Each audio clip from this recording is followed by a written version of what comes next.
பேரவைத் தலைவர் அவர்களே, இங்கே எனக்கு முன்னால் தம்பி மாண்புமிகு உறுப்பினர் தம்பி வெற்றியழகன் அவர்கள் மிக அழகோடு நிதானமாக பல்வேறு கருத்துக்களை எடுத்து வைத்து உரையாற்றியிருக்கிறார். அவர் பேசுகிற போது நான் முதலும் திட்டத்தை பற்றி எடுத்து சொல்லி சில விவரங்களை எல்லாம் எடுத்து சொன்னார், விளக்கங்களை கேட்டிருக்கிறார். எனவே அதை ஒட்டி சில செய்திகளை நான் இங்கே பகிர்ந்து கொள்ள விரும்புகிறேன். மாண்புமிகு பேரவைத் தலைவர் அவர்களே, தமிழ்நாட்டு மாணவர்களோட திறனை வளர்க்கணும் என்ற நோக்கத்தோடு உருவாக்கப்பட்ட திட்டம்தான் நான் முதல்வன் திட்டம்.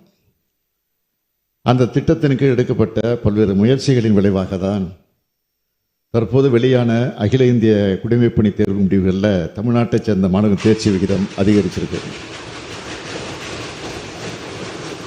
2016 ஆண்டு வரை ஒவ்வொரு ஆண்டும் அதிகமான தமிழ்நாட்டு மாணவர்கள் குடிமைப்பணி தேர்வில் தேர்ந்தெடுக்கப்பட்ட நிலை மாறி 2021 வெறும் 27 மாணவர்கள் மட்டும்தான் தேர்ந்தெடுக்கப்பட்டாங்க.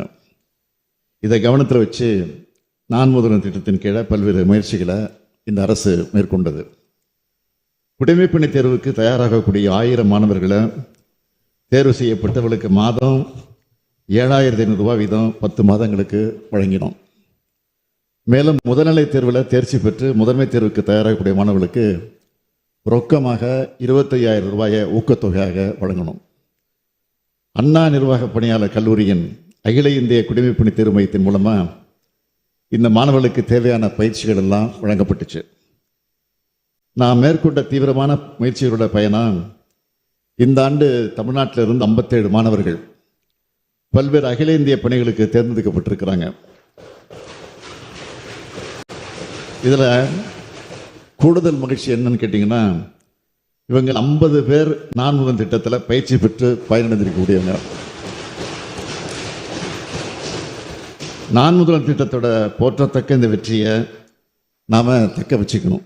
அது மட்டும் இல்லாமல் தேர்வில் வெற்றி பெற்று இருக்கக்கூடியவருடைய எண்ணிக்கையை மேலும் உயர்த்த வேண்டும். அதுக்காக சென்னையில் இருக்கக்கூடிய ஷினா நகர் பகுதியில் 500 மாணவர்கள் தங்கி பயிலக்கூடிய வகையில் அனைத்து நவீன வசதிகளோடு கூடிய ஒரு பயிற்சி மையம் 40 கோடி ரூபாய் செலவில்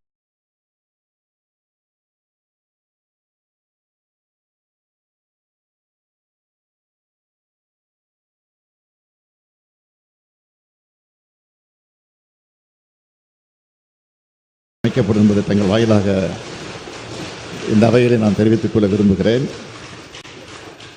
அது மட்டும் இல்லை, இந்த ஆண்டு தேர்ச்சி பெற்றவர்களுக்கு ஒரு பாராட்டு விழா நிகழ்ச்சியினை நாளை மறுதினம் அவர்களுக்கு பயிற்சி பெற்ற அண்ணா நிர்வாக பணியாளர் கல்லூரி வளாகத்தில் நடத்திட அதில் நானும் கலந்து கொள்ள இருக்கிறேன் என்பதை மகிழ்ச்சியோடு தெரிவிச்சுக்கிறேன். மாண்புமிகு பேரவைத் தலைவர் அவர்களே, கடைகோடி தமிழர் இளைஞர்களின் கனவுகளையும் நனவாக்குவதே இந்த திராவிட மாடல் அரசுடைய முழு முதற் கடமை. அதனை தொடர்ந்து செய்வோம்.